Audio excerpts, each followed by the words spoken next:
time of endless noise and fleeting attention, when trust is scarce and authenticity is on life support, one studio dares to rise from the static. This is the One-to-One Podcast, where legends aren't born, they're interviewed. Hello and welcome to the second episode of the One-to-One Podcast. And we also have Darren Nash here from LockCorp Locksmiths. Darren, how are you going?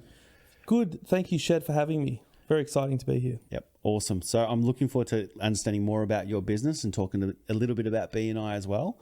But first and foremost, we want to get to know who you are. So who is Darren Nash? I am a locksmith.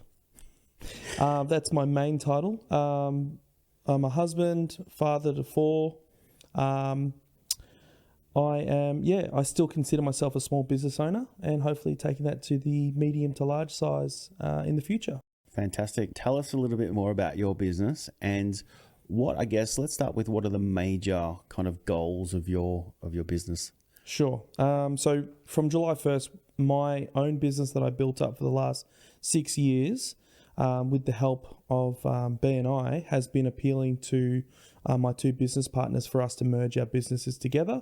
So it's kind of together we stand, and we cut off some of the operational expense of running a small business. And so now I really have to admit we're a medium-sized business in this day's economy. And goals for the business is that we want to have a stake in this market of our industry of locksmithing. We want to be seen in the market as a locksmith that is still local, but we also are able to take on the bigger clients, the corporate and industrial clients that are emerging in Australia. Right. Can you tell me, actually first, before we go to how you got into becoming a locksmith, you mentioned the partnership, and partnerships are difficult to make work in business generally. So what is it about the partnership that you've created that gives you confidence that it's going to work? The characters that I'm in business with, these guys were friends first and are now, business partners. We're shareholders together. These guys have got a real positive, a good heart, a good head on their shoulders. One of the guys, Matt, I've turned to Matt. He's given me great financial advice personally and within the business. And I see Chris day to day. We work together, and it's a good. We feed off each other. It's a good balance. These are now people we've recently come back from Master Locksmiths in Sydney. Basically a family holiday together. While the guys were back taking care of the business, keeping that running, so we could see like new technology and to travel and to stay in hotels with people. Yeah, you gotta be able to like each other. Yeah, awesome. And so how did you get into becoming a locksmith? So before I got into locksmithing, I was in a cubicle office in Seaford, in IT, in domain registrar, and just bored. So I had no passion for IT. It was a job to pay bills. And one day our accounts lady said to our office, I've left the keys at home. I can't open the drawer. I can't get the Bendigo bank token. We're not going to get paid. So we'll just have to do it like next week. We then protested, which was nice, as a team to get up and uprise. So she was forced, she called a locksmith. She called out a local locksmith. And I'd never seen what a locksmith does or what they're capable of. And so this guy walked in and in a matter of seconds had this drawer popped open. I now know it's not a difficult job, but the way he did it was smooth, a very smooth operator. And because he came in, I was like, who's this God amongst men? No one was going to get paid. He saved the day. So yeah, I'm getting visuals of some guy kind of floating in with a cape. He's a friend of mine because full circle, before I started my own business, I actually worked for him. I did my apprenticeship in the Big Smoke, and then Franks and Locksmiths. When I applied, they were quite happy to take me on board. And when he came in that day, he was more looking at the skirts in the office than he was focused on the job. But I was watching him do it, and it was just like, whoa. Second nature to him. Yeah, exactly. Have you had those experiences being a locksmith for how long now? 15 years. 15 years. So have you had those kind of heroic moments where you've come in and saved the day? I've had moments with locksmiths saving my day. So Yeah. One time I had a lady frantically call me, you need to get down to Summers. You need to open up the barn. So when I get there, it was one of these things. For her to turn around to grab the keys, it was quicker for her to go here and pay someone to open the door. So I showed up. I'm at the barn door, and there's a real scream going on. And I called her and said, it sounds like there's a piglet or something. She goes, yes, I rescue animals, and this piglet is hungry. Oh, okay. So I opened the door, made keys, called her, said, did you want me to feed the pig? Because it's yoinking or whatever. It sounded horrible. Yoinking, She yes. goes, no, that's fine. Thank you. I'll get there. She paid me. Off I went. I think because of the impression I made offering to feed her piglet, and she had 3-legged goats and, two-legged other animals just everywhere. There was all these mismatched animals that she has the finances and the heart to save all these animals. So she got me back to do more work. That subsequently led to doing her whole house and the property all on a master key system, and she had access controls. A good job. Yeah. And her name's Sarah, and she said to me, I said to her, we're all done. All the locks, everything's done. I said, but the grass was quite tall. I said, when are you going to do the landscaping next? And she said, actually, do you know a landscaper? And this lady, she's very driven. She knew exactly what she wanted. So not only is she saving all these animals, she was restoring the land to the way that she interpreted it to originally be. Wow. So all these natural Australian plants are growing up, and she had like a rock garden. I knew in BNI, of course I know a landscaper. Yeah. Connected them same day. That job, $350,000. Done. Whoa. Right place, right time. I'm like, yep, great. Amazing. Yeah, wow. And so, her whole call out to you, you've got to get to Summers.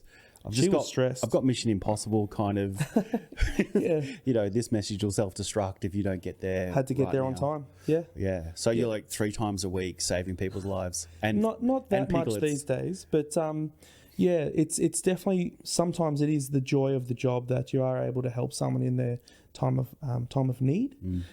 Sometimes you'll quote a price 10, 11 o'clock at night. Yeah. Say, listen, if I've got to come out and help you, it's going to cost you this much. And even that's enough motivation that they find their keys. Oh, it's on the front lawn. Yeah. So, Yeah. And you're so, welcome.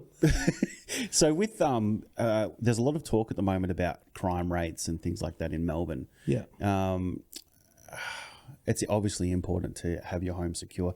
What are some of the ways that people can secure their homes? Right. Yeah. So one of the things that we did a neighborhood watch recently in Frankston, and I just not too dissimilar to this. Just asked me some questions, and that question came up. My response to that was, when is the last time that you've stood out front of your own home or business and had a look at it in the daytime and at the nighttime, daytime or nighttime? And for me, to quote Shrek, it is about onions and layers. So security is layers. We don't have perfect security these days. I think most people will agree we're keeping honest people out. So how many layers do you have in place in this business? When you leave at night, is there cameras? Is there curtains covering so people can't peek in? Do you have a secure gate at the front of this complex? For your home, what can you see from the street? Walk past your own place, and what can you see in? What's appealing?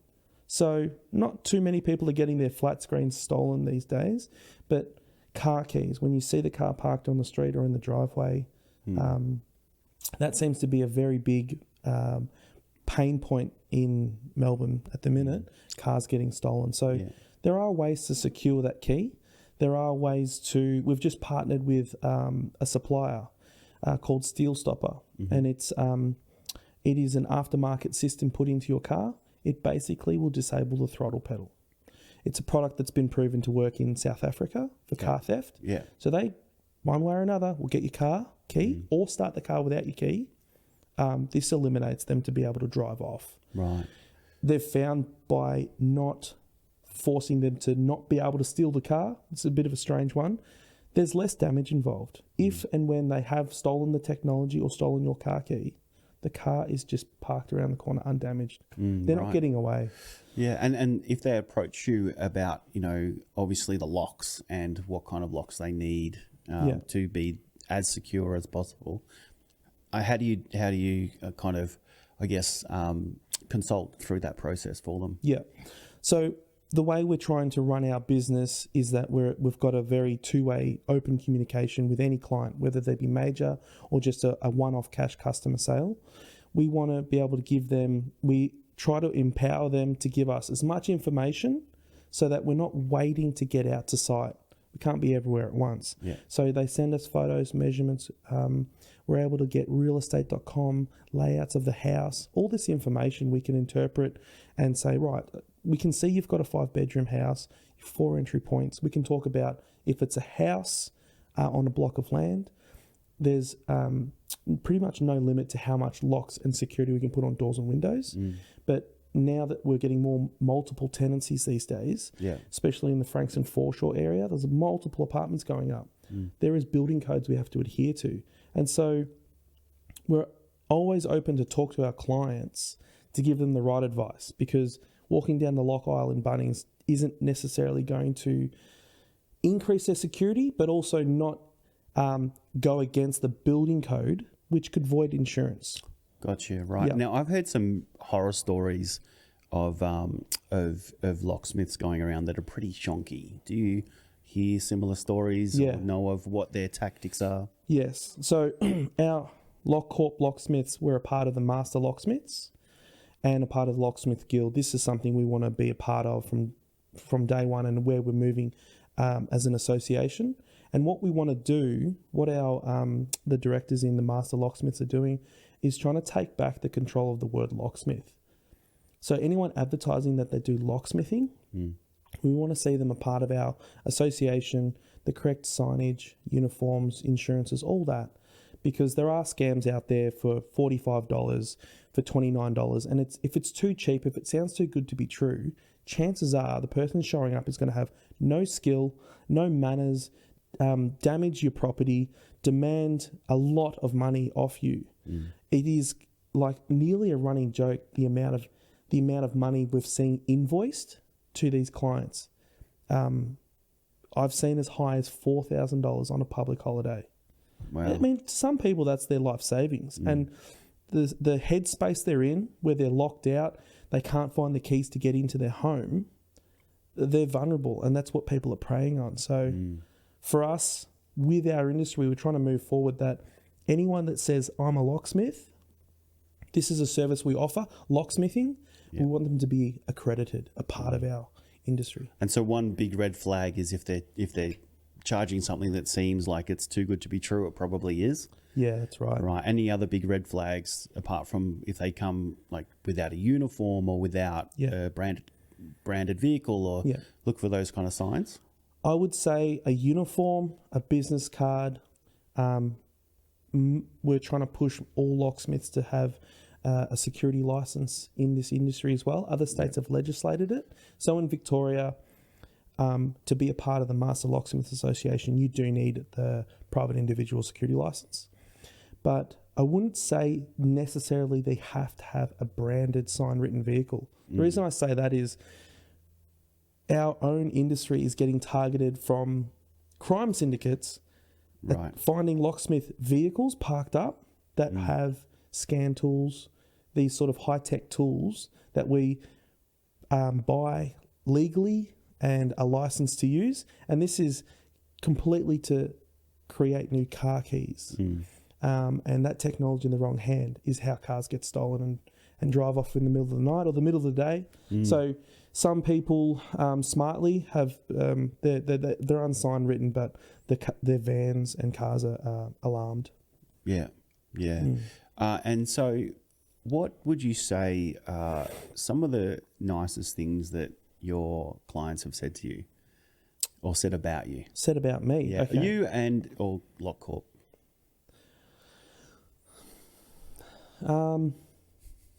We love it when he wears the cape, or I have a friend, Adam, in this industry. He has ran his own ads on Channel 31, and he wore a cape. yeah. Very, very true. He's a very artistic guy. But no, I don't wear a cape when I work. I think the nicest thing, when we've been able to change the locks on a house, it's a simple thing as that, of changing the locks to a house where they've had their aggravated burglary, car key stolen, handbag stolen. It's a situation where hopefully they're not buying peace of mind, but the thing we get, a recurring comment we get is people say, need these locks changed? Otherwise I won't sleep tonight. And it's that headspace where we go, all right, we can prioritise this. We'll come out here, change the locks. Even if we only do a couple, the most exterior locks, when we can have more time and come back, just so they can feel safe in their own home, knowing that the key that was stolen is no longer going to work. Wow. And would you say that's the most fulfilling part of what you do, is just that ability to help people when sometimes, like, not all jobs I'm imagining will be in a time of crisis, but is that really the fulfilling part of what you do? We'll call it emergency work. Everyone seems to start there. It's always going to be a part of our industry, but it's not something that we want to rely on for the business. It's not sustainable. Some people think we park around the corner waiting for them to lock themselves out. It's not the case. But I think what's a rewarding part in my industry is actually, this is probably the biggest point, I've been able to use technology to help people who aren't physically abled. Right. And so we've got a client down in Mornington. This was a B&I referral from our solar installer. It can take 40 minutes for him to get out of bed. Wow. And he had a mechanical lock. I was asked, hey, what can we do here?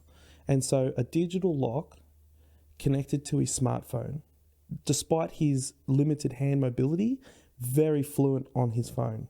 So from his bed, can unlock his phone, and he can hear the doorbell, and he knows who it is, and just opens the front door with his phone. Wow. Able to lock it from his bed as well. That was the other thing. Deadlock the front door on his smartphone app. And, you know, we've been back once because he wanted the laundry door done. So one app, two doors, he's in control. Yeah. So that's probably the point where that is probably one of the most what'd you say? Fulfilling. One of the most fulfilling things in my industry is where we're able to use technology to help people in their everyday life. Yeah. And now you help commercial businesses as well, right?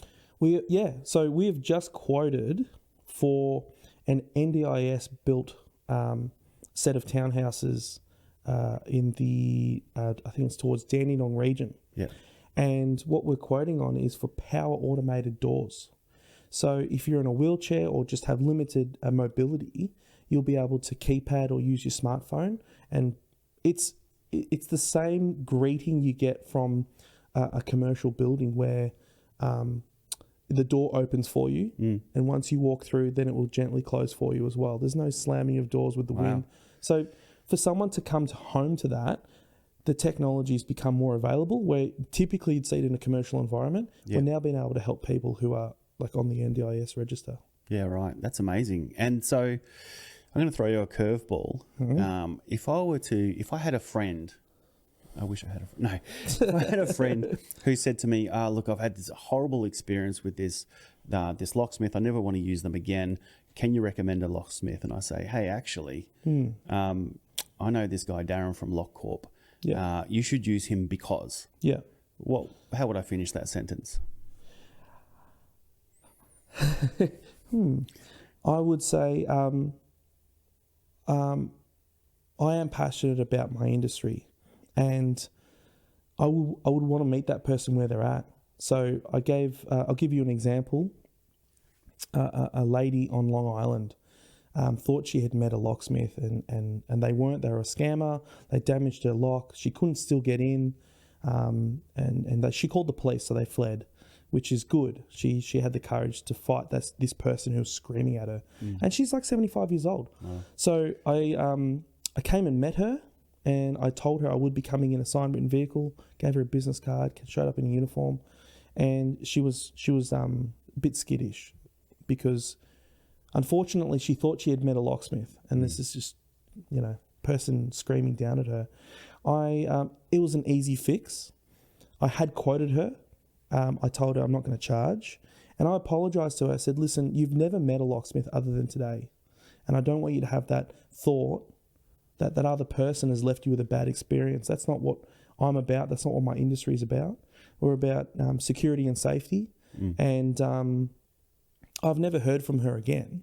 I don't need something from her, but it was the ability for me as a business owner. I had the choice. I didn't have to charge her, and I'm very happy to come and meet people where they're at, because it's I'm hopeful that most people who deal with a real locksmith, someone that's proud to say they're a locksmith and are in the industry like I am, that they can have a good experience. Yeah. So how I'd recommend you is to say, Darren from LockCorp Locksmiths, you've got to talk to him because he really cares. He's passionate about what he does, and you can rely on him. He's the legitimate real deal as far as locksmiths Absolutely, go. always happy to have a chat and give the right advice. Yeah, because the right advice, where they want to end up, I might not be their solution, but at least we can give them the right advice so that they're not having to put more money in front of money spent. Unfortunately, sometimes a lot of our work is fixing up the wrong installation, the wrong product for the job. Yeah. So do the job right once. Everyone loves that. And obviously you care about what you do. You're passionate about what you do. You've got a broad knowledge of this industry and what your clients need. Where does that passion come from? Like, I want to dig a little bit deeper into... you don't have to reveal all, but yeah, I've got some trade secrets I can't let out. But I, as I said earlier, like my out of high school into IT was like booming. I mean, it hasn't stopped booming. Yeah. It was something easy to get into, and now that we're so dependent on IT today, I really appreciate when I've got experts to help me. Yeah. But I'd never done a trade. I wouldn't say manual labour, but a skilled work with metal, timber. I'd never done that. And to go to this trade school and to be an apprentice, in hindsight, I really enjoyed it. I liked the working relationship. I always feel like when I've gone through my apprenticeship and having these mentors above me, it was like the last of the good years. Right. So I hope one day to build a workplace and a culture where, I won't say it has to be old school, but it was just so comfortable to I wanted to be at work. Yeah. Yeah. And so we're going to segue into BNI now for a minute because like Nikki Barr, who was my first guest, you did win an award at the annual awards breakfast. What was that? Melbourne award? South. I think I got Member of the Year, which is a great honour. Got the glass. This is the thing about BNI. I have a shelf. I had to build a shelf, and trust me, it's level. But I built a shelf because I've got all these awards. This recognition in BNI, it's addictive. Yeah. It's great. And it's something that when most entrepreneurs, hardest working, lowest paid people in the country, they get into a BNI and they start to, I'm getting thanked for this and recognized for that. It's a great feeling. And I try to bring that into my workplace. I want to reward the employee of the month, right? It seems so silly, but we'll make an effort. Yeah. Yeah. And so BNI is all about givers gain. Yeah. I have no doubt that you give, having now gotten to know your personality. What have you gained from BNI, and at what level? Sure. The weekly request from people that would get out your paper and write down.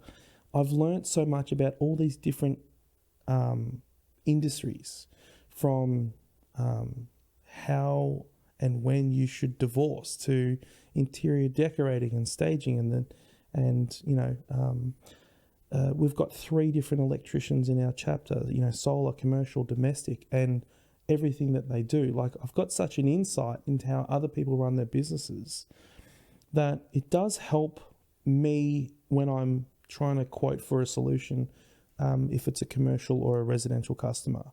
If you weren't aware of what other people need to do, you could get how you implement a system out of order, whether it be a camera system, alarm system, keyless system. Like, there's stages.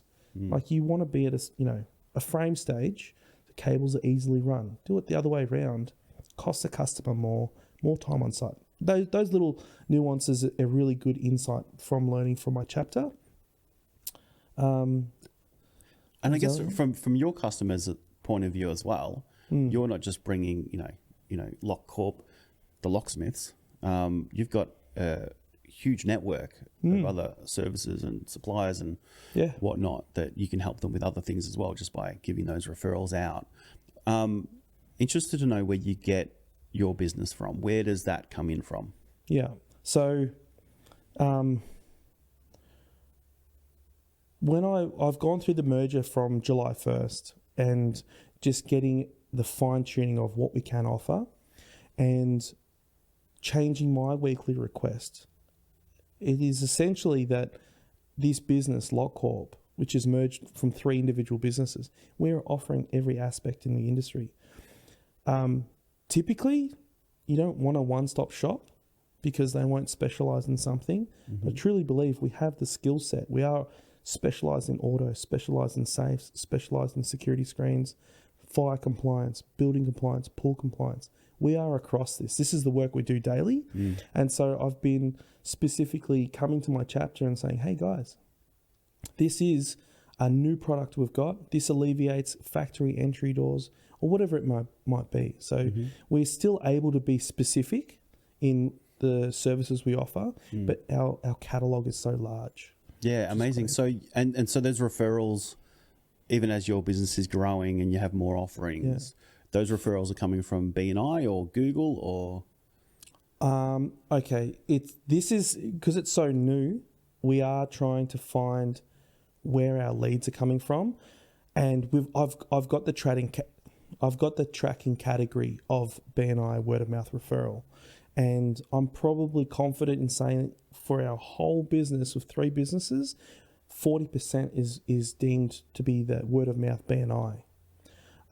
Since the merger, and we've kind of publicised to our databases, I've had my business partner, Chris, who's not in BNI, been invited 1,000 times, didn't suit him at the time. To be honest, he doesn't like public speaking. Right. And so he didn't want to step into that. He'll just keep doing what he's doing. But he actually works with all these other BNI businesses from, we're in the Melbourne South region. These are Melbourne Central, Melbourne South East. And so they've gone and looked me up and say, oh, you're working with Chris now. Cool. So now they're sending referrals to me for the work that Chris has been doing. Yep. Yeah. So my network just keeps on growing. He's been fitting cameras and alarms for one guy. He's like, great, I'll just put the referral in. Business is as usual, but we're adding in, I'm going to give you this invisible point because it counts, right? Yeah, right. Yeah, exactly. And it's all about the network. It's all about the network. That's exactly right. What's I'd be interested to know, as an award-winning BNI member, what are 1 or 2 tips you could give to a BNI member in order for them to get the most for their business out of BNI? Okay. When I first started and I was learning and my chapter was so fresh, everyone's learning at the same time, some of the basics were really forgotten and weren't emphasized. And it's the power of 1 every week. And if you keep that, people sometimes look at the traffic lights and they go, I need to do this and that, blah, blah. No. The traffic lights are a result of the work you're doing. And why do you need to do the work? 40 years of continual growth worldwide. Don't try to be too smart. They're telling you to do it, and that's where we need good leaders in the chapter saying, do this. But why?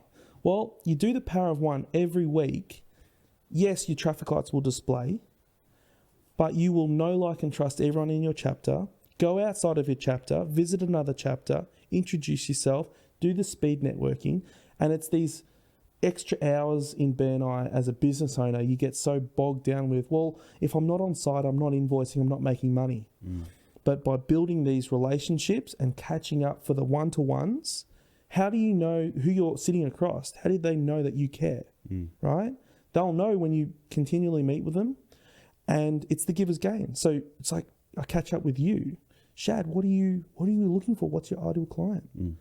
Rather than, hey, when someone comes in and does the one-to-one, and it's a little bit like, this is how much I need to make this week. It's like, I would love to help you out, but I can't just buy something off you because it's going to help you. Let me find you the customer that needs your service. Yeah. It's an amazing tip. Thank you so much. You're my second guest. It's been an honor. Actually, I want to ask you one more question. Yes.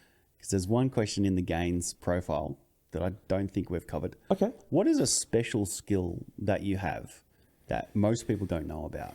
Ooh, specialty skill in my business? Well, it could be in the business. It could be outside. I mean, if you can do the worm, or anything like that. Okay, I have a special skill, and it's retired. I can do a blackout at 36. Hang on. You run forward and you do a backflip.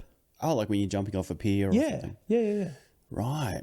And you can still do that. Well, 36, I think it's pretty good. It's pretty dangerous. I've retired. Yeah, well, this is, if you know the local area, Devil's Bend. Yeah, I might have hit the cliff. Is that and the not pillars? The pillars? Devil's... No, the pillars is Mount Martha. Devil's Bend that's is right. the reservoir. Yep. Fresh water. I hit the cliff, not the water.